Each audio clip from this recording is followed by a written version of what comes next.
Vamos ler. Efésios capítulo 1, versículo 17 até o versículo 23. Peço que o Deus de nosso Senhor Jesus Cristo, o glorioso Pai, dê a vocês espírito de sabedoria e de revelação no pleno conhecimento dele. Oro também para que os olhos do coração de vocês sejam iluminados, a fim de que vocês conheçam a esperança para a qual ele os chamou, as riquezas da gloriosa herança dele nos santos e a incomparável grandeza de seu poder para conosco, os que cremos, conforme a atuação da sua poderosa força. Esse poder ele exerceu em Cristo, ressuscitando dos mortos e fazendo-o assentar-se à sua direita nas regiões celestiais, muito acima de todo governo e autoridade, poder e domínio, e de todo nome que se possa mencionar, não apenas nesta era, mas também na que há de vir. Deus colocou todas as coisas debaixo dos seus pés e os designou cabeça de todas as coisas, para que a igreja, que é o seu corpo, a plenitude daquele que enche todas as coisas em toda e qualquer circunstância. Amém? Quero convidá-los a curvar a cabeça, fechar os olhos e orar comigo. Vamos fazer uma breve oração. Pai, nós te damos louvor por essa noite, pelo privilégio que tu nos concede de estar aqui, pelo privilégio de sentar na congregação dos santos, te adorar, te exaltar e ter a liberdade de te adorar. Aqui estão os teus filhos, Pai, reunidos como igreja de Cristo, e estamos aqui por tua causa, e nessa noite nós nos submetemos ao teu senhorio e ao teu pastoreio. Te convidamos, querido, precioso Espírito Santo de Deus, a se mover entre nós, a glorificar o nome do Senhor, que nós não venhamos te atrapalhar em momento nenhum, Pai, para que a tua vontade, o teu querer se estabeleça em nosso meio, pois a igreja, ela é tua, ela pertence ao Senhor. Nesse momento nós queremos orar, também repreendendo toda contrariedade, seja de ordem física, seja de ordem espiritual. Senhor, que todo intento contrário ao momento da palavra e o restante do descorrer deste culto, Senhor, nós queremos determinar a falência agora. Que os teus anjos aqui se acampem e comecem a trabalhar em favor, Pai, de cada um dos teus filhos que estão aqui herdando a salvação. E nós te daremos toda a honra, toda a glória e todo o louvor. Amém? Essa semana, enquanto eu estava no meu período devocional, no meu período de leitura, de oração, o Senhor ele começou a falar algumas coisas comigo. E dentro desse momento onde o Pai ele falava ao meu coração, ele me fez uma pergunta. E dentro dessa pergunta, então, a palavra ela começou a ser revelada ao meu coração. A palavra dessa noite que aqui nós estamos discorrendo. Ele me fez a seguinte pergunta: se você perguntar para um pedreiro que tipo de serviço ele prefere fazer, lhe dando as seguintes alternativas: construir uma casa do zero ou reformar uma casa muito antiga, qual opção ele escolheria? Quem aqui entende um pouquinho de construção, de serviço de pedreiro, levanta a mão para o céu.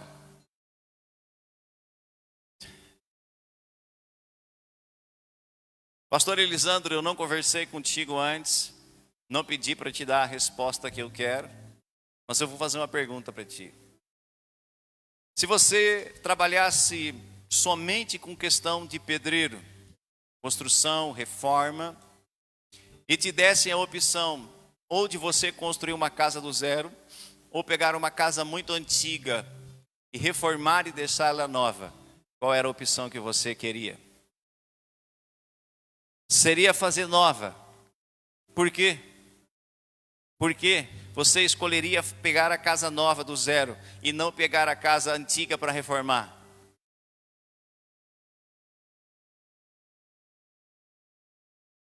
Amém. Ou seja, daria muito trabalho. Então o Senhor, ele falava comigo, ele disse assim: o pedreiro, ele responderia justamente o que o pastor respondeu: começar uma casa do zero. Porque a casa antiga, para que você possa deixar ela habitável, você possa deixar ela em condições, ela vai te dar muito trabalho. E durante esse processo vai ser necessário quebrar algumas coisas. Paredes, telhados, calçadas, enfim, você vai ter que quebrar aquela estrutura antiga para que o novo seja colocado ali. Vai ter que derrubar algumas coisas, vai ter que, esse processo da reforma, vai ser necessário uma desconstrução, diga desconstrução. E esse homem que escreve essa carta à igreja de Éfeso, chamado Paulo, esse homem, o apóstolo Paulo, ele era uma casa velha. Ele era uma casa que precisou passar pela reconstrução. Deus precisou na vida do apóstolo Paulo desconstruir coisas para que ele pudesse construir outras coisas melhores e superiores. E esse processo de desconstrução, ele é um processo difícil, é um processo demorado. E muitas vezes nós, como seres humanos, nós queremos fugir dessa etapa de desconstrução, porque muitas vezes vai gerar dor, vai gerar algumas situações desconfortáveis, porque a palavra de Deus, juntamente com a atuação do Espírito, ela vai começar a desconstruir algumas coisas dentro de nós, principalmente em nossos pensamentos. Todos nós aqui fomos criados, ensinados, seja pelo pai, pela mãe, por avós, pessoas que fazem parte do nosso dia a dia, e muitas informações nós recebemos, muito conhecimento nos foi passado, e dentro desse processo de receber o conhecimento, muito conhecimento que foi nos passado não é conhecimento bíblico, não é conhecimento de fato que agrada a Deus. Foi no passado princípios, foi nos passado algumas coisas que muitas vezes vão até contra o reino de Deus, vão até contra princípios de Deus, e nós temos aquelas coisas que nos foi passado como uma verdade absoluta. Quem aqui já foi confrontado pela palavra de Deus, seja no culto onde alguém está pregando, seja você vendo um vídeo pela internet, seja você mesmo lendo a Bíblia, você foi confrontado e você viu que aqueles ensinos que você havia recebido não estão de acordo com a palavra de Deus. Se aconteceu isso contigo, levanta a mão para o céu para me ver. Isso vai acontecer, é inevitável, é a desconstrução. Diga comigo, desconstrução. Então muitas práticas e ensinos que Paulo acreditava serem verdades absolutas foram desconstruídas na vida dele.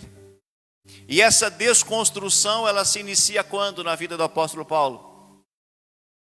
Na estrada de Damasco. O que aconteceu na estrada de Damasco? Paulo, ele teve um encontro com a glória do Senhor. Ele teve um encontro com Cristo. E aquele encontro com Cristo começou então a desconstruir aquilo que ele acreditava como verdade absoluta, que ele havia aprendido aos pés dos maiores e melhores mestres da atualidade, princípios, preceitos, ensinamentos. Então ele estava defendendo com unha e dentes tudo aquilo que ele acreditava, tudo aquilo que ele aprendeu. Ele estava perseguindo o próprio Jesus, a própria igreja. E nesse encontro em Damasco, o Senhor então ali se apresenta para ele e diz: Saulo, Saulo, por que você está me perseguindo? Quem és tu, Senhor, que fala comigo? E de dentro daquela luz, aquela voz fala, sabemos que é a voz de Cristo. Ele diz: eu sou Jesus, a quem você persegue. Aleluia!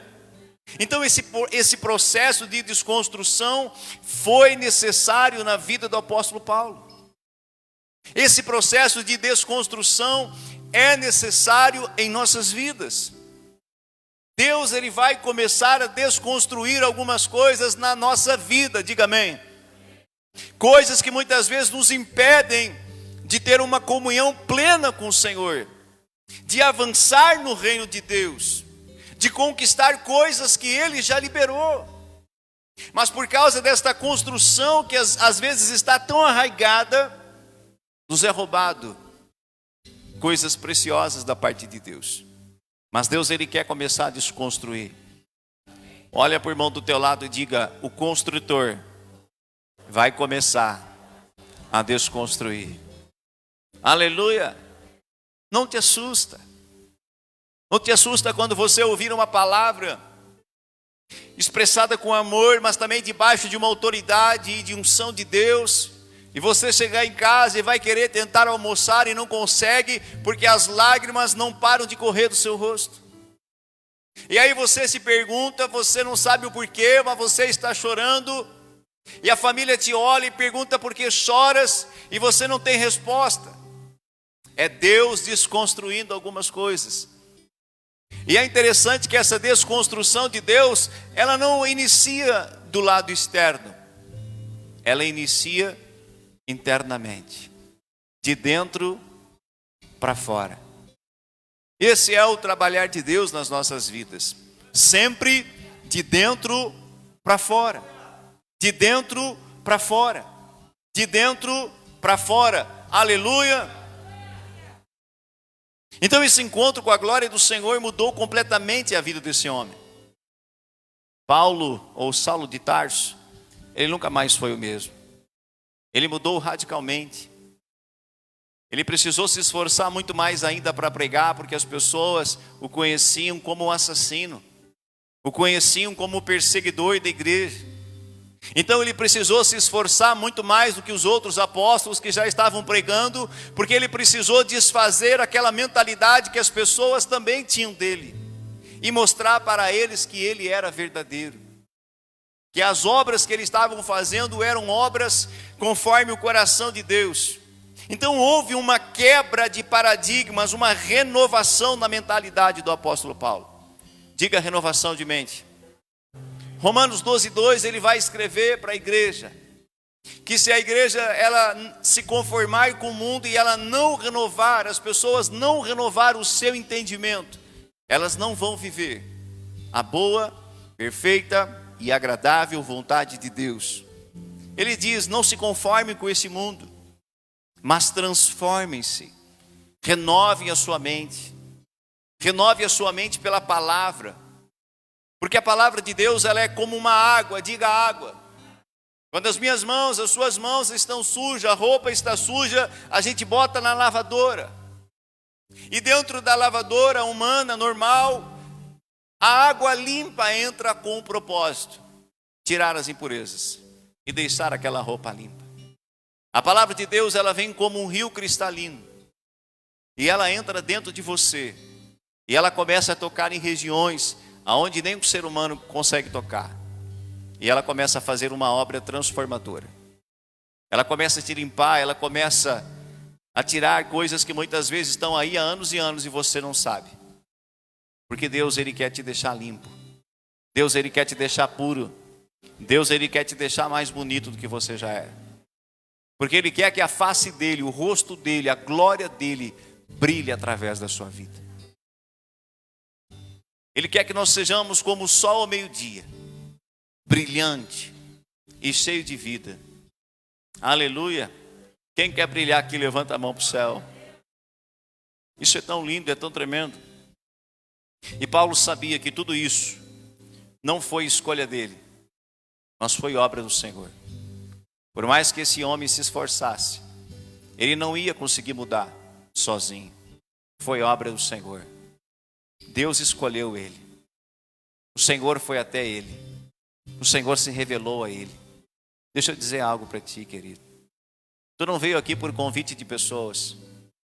elas podem ter sido ferramenta nas mãos de Deus. Elas podem ter sido usadas por Deus para te trazer aqui. Mas quem te trouxe aqui não foram os homens, foi Deus. Porque é Ele, querido, que quer te chamar, que quer me chamar para mudar a nossa história e a nossa vida. E só Ele, de fato, tem esse poder de nos transformar. Por mais que um pai, uma mãe, alguém fale, não faça isso, não faça isso, não faça isso, não faça isso, não faça isso, a gente acaba fazendo. E a gente faz e chora, vem aquele constrangimento, não é um arrependimento, é uma espécie de remorso. E aí lá na frente cai de novo naquele mesmo erro. E às vezes as pessoas ficam brabas, a família fica braba, até mesmo pastores que não compreendem, eles ficam meio bravos. Como que esse abençoado caiu de novo? Como que essa irmã caiu de novo nesse laço? É que ainda não foi completamente transformado. Está no processo. E se essa pessoa também ela não abrir o coração, Deus também não pode fazer a transformação plena na vida dela. Por isso, profeticamente declare: eu abro o meu coração para ti, Jesus, fazer a transformação e a morada na minha vida. Eu quero que você aplauda Jesus.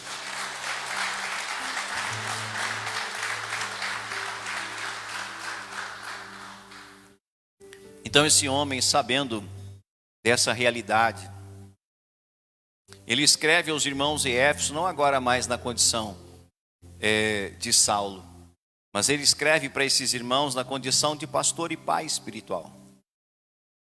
Porque ele ajudou a fundar aquela igreja. Ele pregou, ele ganhou algumas pessoas. Então ele era um pai, ele era um pastor que estava responsável por aquele rebanho. E mesmo estando longe de Paulo, ele se preocupava com aquela igreja. Então, a realidade deles era muito diferente da nossa. Não tinha celular para você fazer uma videochamada. Não tinha o carro, todos os benefícios que nós temos hoje. Então, a única saída ou era enviar um mensageiro ou era escrever cartas. E glória a Deus pelas cartas, porque hoje nós temos acesso a essas cartas. Digas aleluia. Então ele escreve para eles. Ele escreve preocupado, porque ele era pastor e pai. E todo pai que ama, seja físico, seja espiritual, ele tem uma preocupação.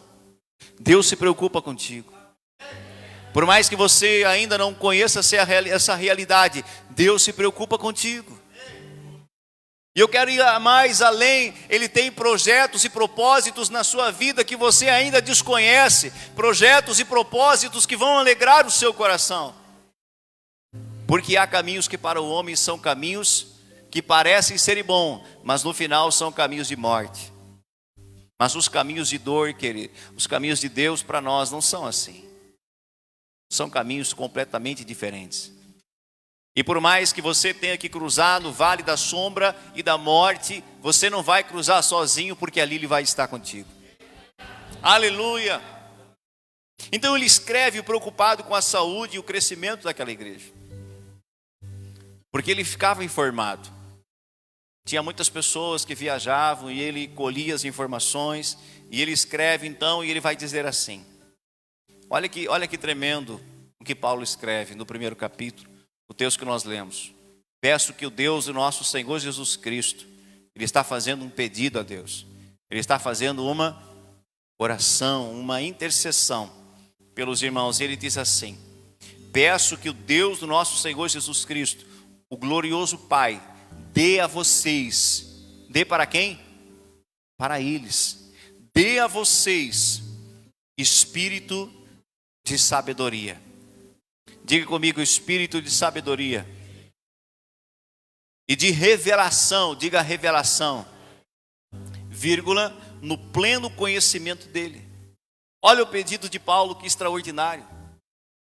Paulo estava pedindo: Deus, assim como o Senhor fez comigo, faz com eles, dá para eles um espírito de sabedoria, não a sabedoria do homem, que é humana, carnal, terrena, mas uma sabedoria do alto que vem do Senhor, uma sabedoria perfeita, que vai dar esclarecimento, vai dar entendimento para eles, e abre a revelação deles, porque sem revelação você não compreende o Evangelho, você não compreende a obra da cruz, você não compreende a Bíblia que está na sua mão.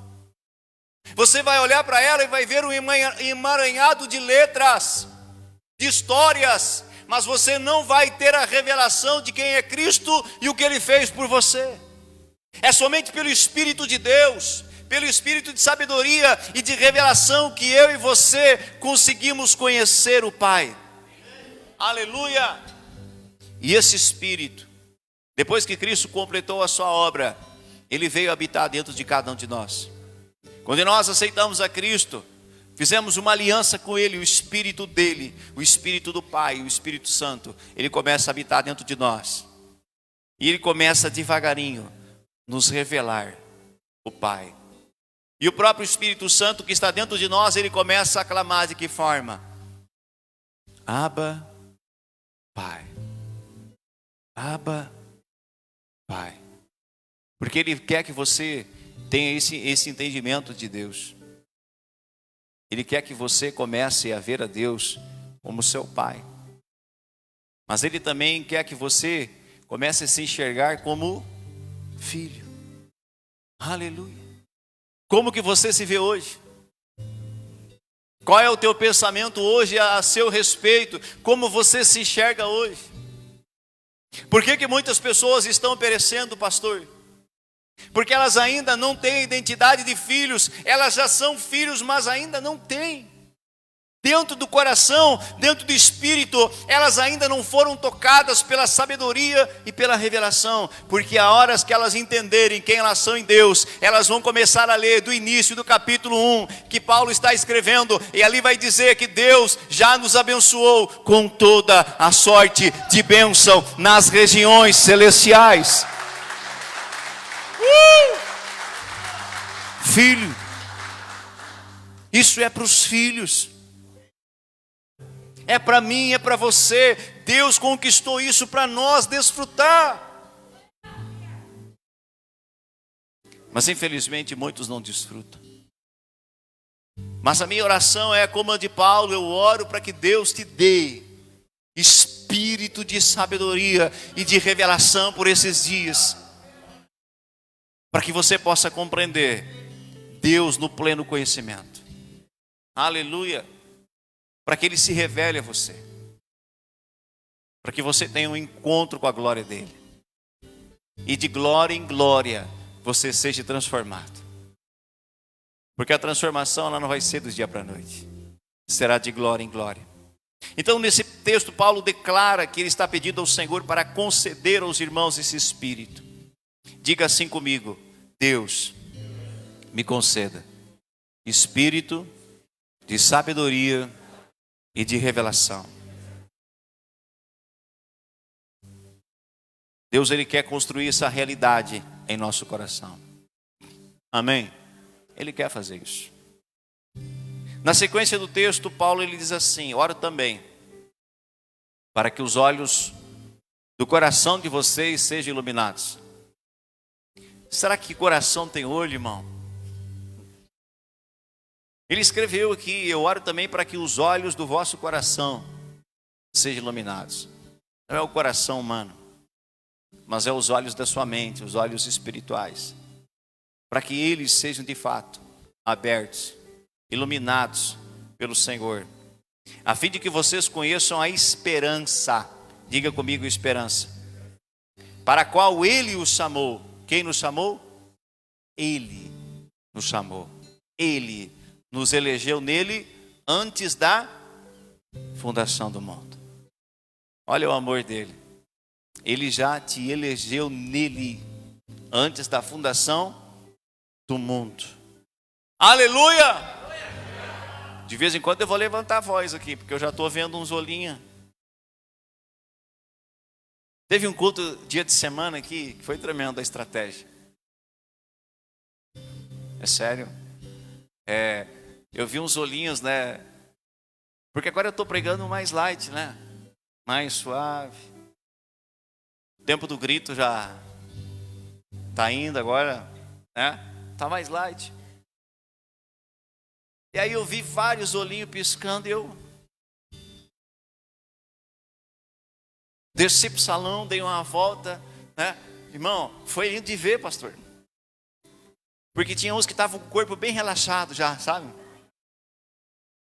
Quando eu desci, foi aquele barulho de cadeira, porque os irmãos começaram o quê? Se alinhar nas cadeiras, abriram bem os olhos. Foi legal. Se eu te ver hoje, né? O sono querendo vir aí roubar de você, eu vou descer, tá bom? Permite? Não vou te chamar, não se preocupe. Mas eu vou descer para despertar. A fim de que conheçam, vamos lá. Oro também para que os olhos do coração de vocês sejam iluminados, a fim de que vocês conheçam a esperança para a qual Ele os chamou, as riquezas da gloriosa herança dele nos santos e a incomparável grandeza do seu poder para conosco, os que cremos conforme a atuação da sua poderosa força. Eu amo esse texto. Ele é extraordinário demais. É digno de ser meditado e extraído muitas informações aqui, querido. Então Paulo ele vai colocar um entendimento nesse texto, uma clareza, verdades que se você ler correndo você não pega, você despercebe. Por isso que a Bíblia ela não é para ser lida. Diga para o irmão do teu lado, não leia a Bíblia. Pastor, heresia. Não, calma aí. Não leia a Bíblia. Medite na Bíblia. É diferente de ler. Ler, você lê um jornal, uma revista. Mas a Bíblia não é para ser lida, é para ser meditada de dia e de noite. Aleluia. É para extrair as verdades. É para pedir o Espírito Santo, te senta comigo aqui, meu professor, e me ensina, me abre o entendimento, me mostra por trás da letra, porque a letra mata, mas o Espírito vivifica. Aleluia. Porque sem Ele nós nos tornamos religiosos, mas com Ele nos tornamos pessoas de conhecimento e de poder e manifestação do reino nessa terra. Filhos e filhas eleitos pelo Senhor, e por onde nós andamos, o reino de Deus se estabelece. Há uma diferença bem grande. Diga aleluia. Então Paulo sabia que a única maneira de alguém ser transformado e viver as realidades do reino é sendo tocado pela glória de Deus. Por isso que ele ora: Senhor, ilumina o espírito deles, ilumina a alma deles, ilumina para que eles tenham o encontro que eu tive, para que eles saibam a esperança que há na tua palavra, nas tuas promessas, na tua obra, para que eles entendam as coisas grandes que o olho ainda não viu, ouvido não ouviu e não subiu ao coração do homem, as coisas que o Senhor preparou para aqueles que o amam. Porque esse homem viu algumas coisas.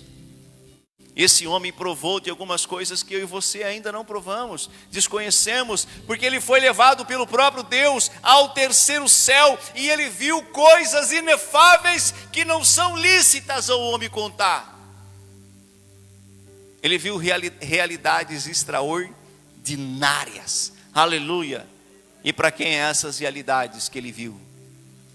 Para os santos, para nós, para os filhos que estamos caminhando, estamos guerreando nessa terra e estamos vencendo dia após dia as tribulações, as dificuldades, as barreiras, tudo que se levanta, nós estamos vencendo, nós estamos rompendo, porque há uma esperança, há uma força que está dentro de nós, e essa força não é a sua, essa força ela é de Deus, ela vem do alto, para que você vença, porque o Senhor disse: eu venci o mundo e comigo você vai vencer. Então essa força está dentro de nós. Podem todo mundo querer te calar, todo mundo querer te colocar num buraco, num saco. Ninguém consegue calar um crente cheio do Espírito Santo. Ninguém para. Alguém que é livre em Deus, ninguém para. Conseguiram parar o apóstolo Paulo? Nem preso, irmão, parar esse homem, porque o corpo dele estava preso, mas o espírito dele era livre. Ele era livre. Ele sabia quem ele era.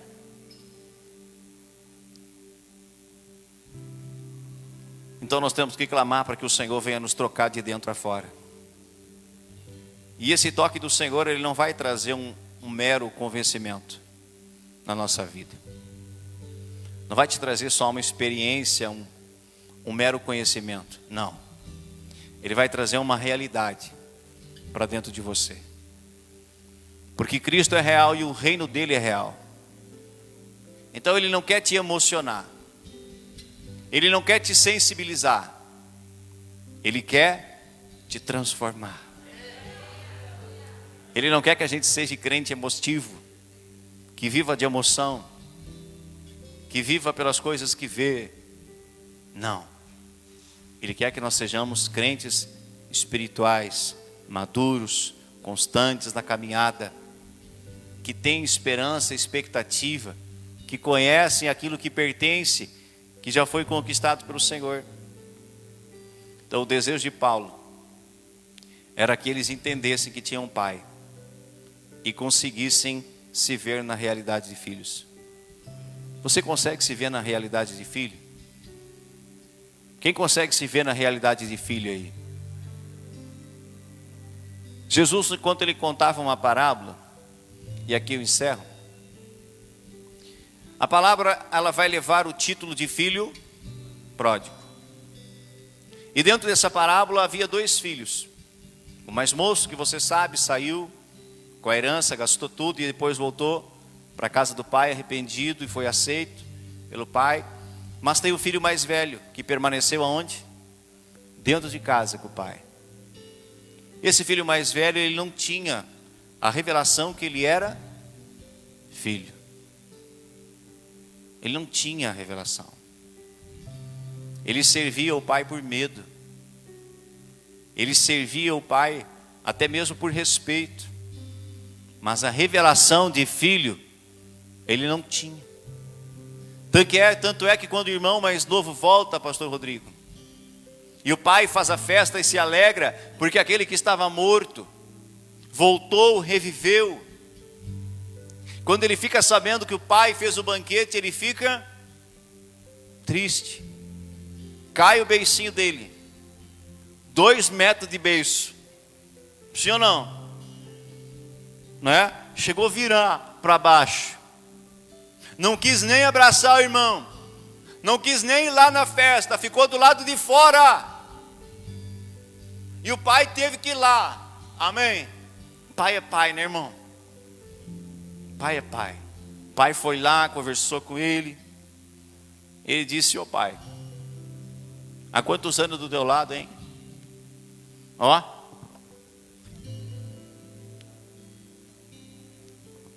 De sol a sol, cuidando do que é teu, dos rebanhos, das lavouras.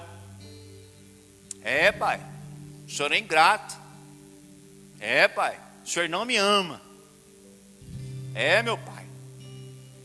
Esse teu filho, nem chamou de irmão, esse teu filho, que botou a metade da herança fora, o senhor recebe com festa.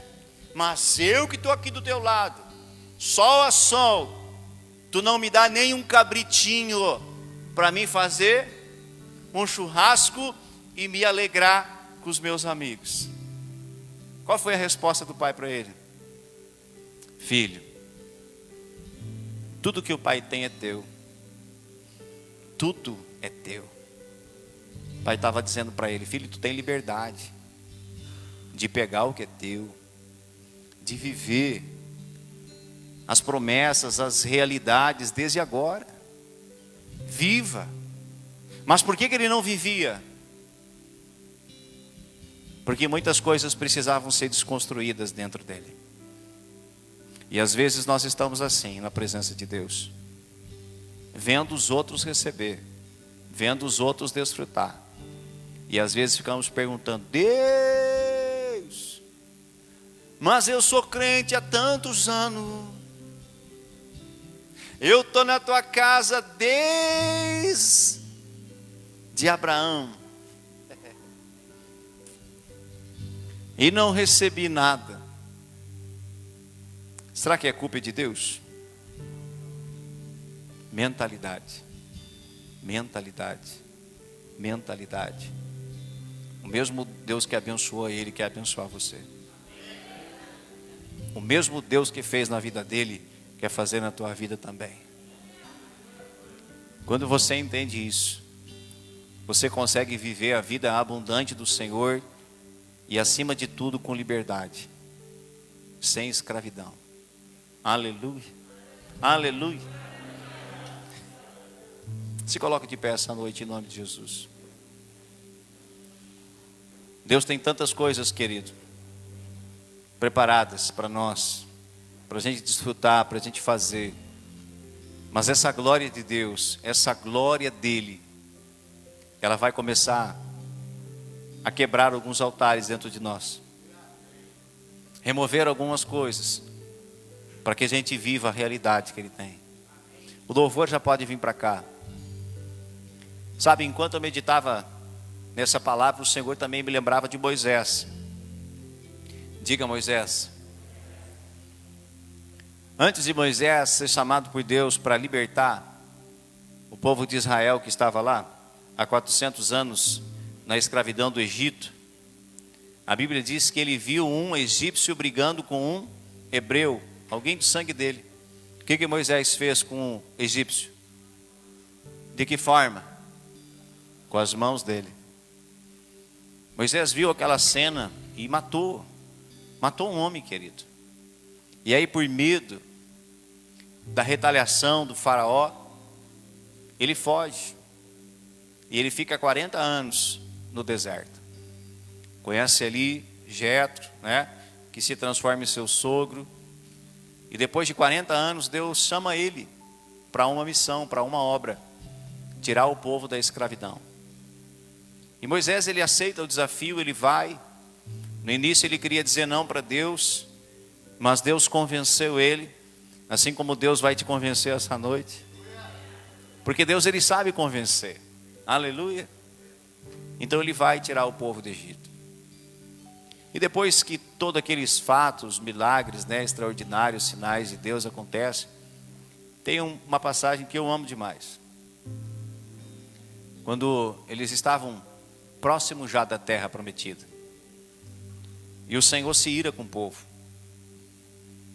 O Senhor se ira com eles e diz: Moisés, não dá, cara, eu não vou mais com vocês. Eu vou mandar o meu anjo à frente de vocês, ele vai guiar vocês até a terra da promessa. Eu não vou, porque se eu for, eu posso destruí-los. E Moisés então ele ora, e ele diz para o Senhor uma coisa extraordinária: não nos faça sair daqui sem a tua presença. Senhor, eu não quero. Em outras palavras, ele estava dizendo: eu não quero a tua bênção sem a tua presença. Eu não quero herdar aquela terra se o Senhor não for comigo. Mas por que isso aconteceu na vida de Moisés? Porque depois que o Senhor chamou ele, de tempos em tempos Deus chamava ele para dentro da tenda do encontro. E dentro da tenda do encontro, Sandro, ele tinha um encontro face a face com o Senhor, com a glória de Deus. E ele foi sendo transformado ali, querido, naquele processo. Tanto é que a Bíblia chama Moisés de o homem mais manso que existiu naquela época. Como pode um homem que havia matado com as próprias mãos agora se transformar em um homem tão manso, ao ponto do próprio Deus dizer: ele é o homem mais manso? Tudo isso foi fruto dele estar na presença de Deus e a glória vir sobre ele e transformar a sua vida. Uma das coisas que eu tenho pedido muito ao Senhor é que a presença dele venha, é que a glória dele venha. Eu tenho dito para o Pai: não adianta estar aqui, Senhor, ou em qualquer outro lugar, com templos bonitos, adornados, estruturas, mas não ter a tua presença não adianta nada. Pessoas não nascem de novo, não são transformadas. Os milagres não acontecem. Se transformam um evangelho ritual, religioso. E não é isso que Deus tem, querido. Deus tem algo extraordinário. Deus tem novidade de vida todos os dias para nós. Sabe, você viver com Deus é algo empolgante. Não é algo difícil, não é algo dolorido, não é algo sem graça. Você viver com Deus é algo maravilhoso e todos os dias. Porque Ele faz novas todos os dias as coisas. E te dá experiência aqui, te dá experiência lá, fala com você aqui, meu Deus, e você fica aleluiado. Você fica que nem Moisés, Oscar. Você não quer mais sair da presença dEle. Você não quer o anjo dEle na tua frente. Você quer Ele, você quer a glória dEle. Você quer a presença dEle, aleluia. Quantos mais querem a presença dEle aqui? Ah, mas pastor, Moisés, a glória de Deus estava lá na nuvem. Hoje não tem a nuvem, pastor. Quando Moisés entrava na tenda e ali estava a nuvem da presença, que representava a presença de Deus, a nuvem descia sobre a tenda. Quando Moisés saía de lá, como que o rosto dele estava? Resplandecente, brilhando. Ele tinha que colocar um véu. Mas depois aquela glória sumia. E ele entrava de novo. E a glória vinha.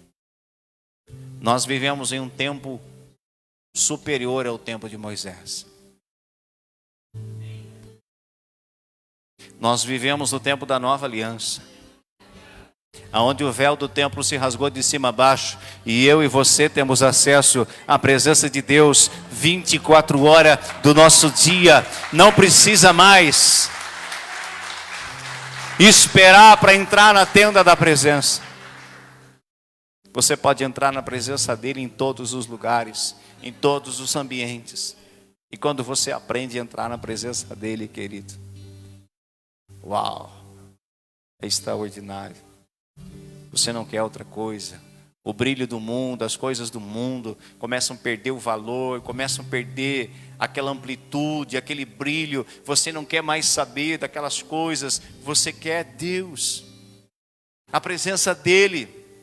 Por que muitas pessoas lá fora, elas não entendem isso, e elas nos criticam, e elas nos chamam de louco, fanático? Você só quer saber de Deus, de Deus, de Deus. Porque eles ainda não experimentaram isso.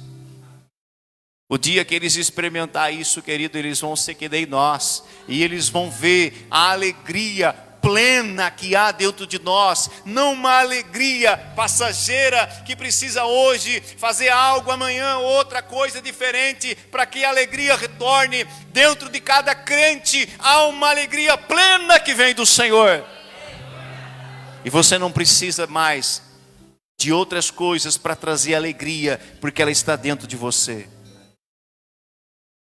E você passa dificuldade, passa tribulação, e você está ali, alegre. E as pessoas te olham e perguntam: como pode ele está sorrindo? Como pode ele estar assim de pé? É que nós temos uma confiança e uma esperança em alguém que não nos decepciona. Porque no terceiro dia Deus não decepcionou a Cristo. O poder de Deus ressuscitou ele dos mortos. E Paulo estava dizendo: essa esperança é a esperança que nós temos no poder dele. O mesmo poder que operou para tirar Jesus dos mortos está operando e vai operar nas nossas vidas. Vai operar. Ele não nos decepciona. Quem compreendeu? Posso ficar mais uma hora? Não, hoje não.